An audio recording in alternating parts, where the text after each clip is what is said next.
রথযাত্রা উপলক্ষে আজ বানিয়ে দেখাবো শ্রী শ্রী জগন্নাথ দেবের 56 ভোগ মহাপ্রসাদের মধ্যে ওনার বিশেষ পছন্দের ভোগ কণিকা বা সুগন্ধি ভাত। কণিকা ভোগ বানানোর জন্য এখানে আমি নিয়েছি 1 কাপ পরিমাণ বাসমতি চাল।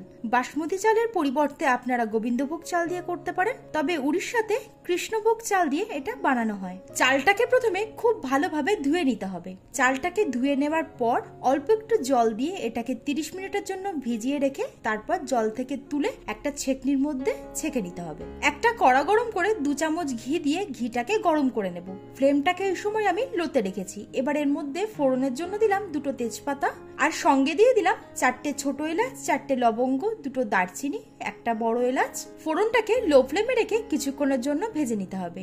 ফোড়নের থেকে যখন সুন্দর গন্ধ আসতে শুরু করবে তখন এর মধ্যে আমি দিয়ে দিচ্ছি 1/4 কাপ কাজু বাদাম আর 1/4 কাপ কিশমিশ। লো ফ্লেমে রেখে বাদাম আর কিশমিশটাকে একটু ভেজে নেব।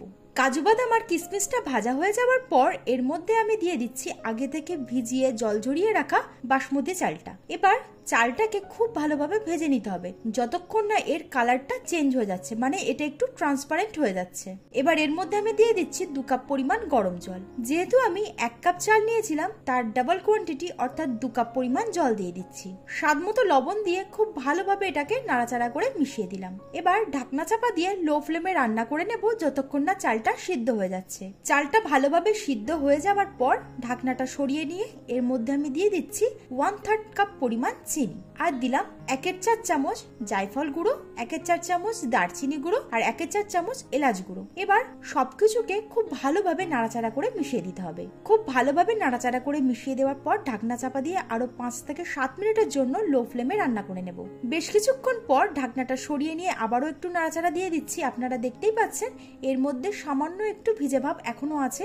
এবার এর মধ্যে আমি দিয়ে দিলাম 1 চা চামচ ঘি। ঘিটা দেওয়ার পর ফ্লেমটাকে বন্ধ করে ঢাকনা চাপা দিয়ে আরো 5 থেকে 7 মিনিটের জন্য রেখে দিলেই আমাদের কণিকা ভোগ একদম তৈরি হয়ে যাবে। আর এই সময় স্ট্যান্ডিং টাইমে রেখে দিলে এর ভিতরে যে ভিজে ভাবটা আছে সেটা একদমই শুকিয়ে যাবে আর পোলাওটা একদম ঝরঝরে তৈরি হবে। রথযাত্রা উপলক্ষে আপনাদের সকলকে জানাই অনেক অনেক শুভেচ্ছা। এই রথযাত্রায় আপনারা অবশ্যই বাড়িতে এই কণিকা ভোগ বানিয়ে জগন্নাথ দেবকে ভোগ হিসাবে নিবেদন করতে পারেন। আজকের রেসিপিটি আপনাদের কেমন লাগলো অবশ্যই কমেন্টে জানাবেন। ভালো লাগলে লাইক আর শেয়ার করতে ভুলবেন না। আজ তবে এই পর্যন্তই, আবার হাজির হয়ে যাব নতুন একটা ভিডিও নিয়ে। আপনারা ভালো থাকবেন, সুস্থ থাকবেন।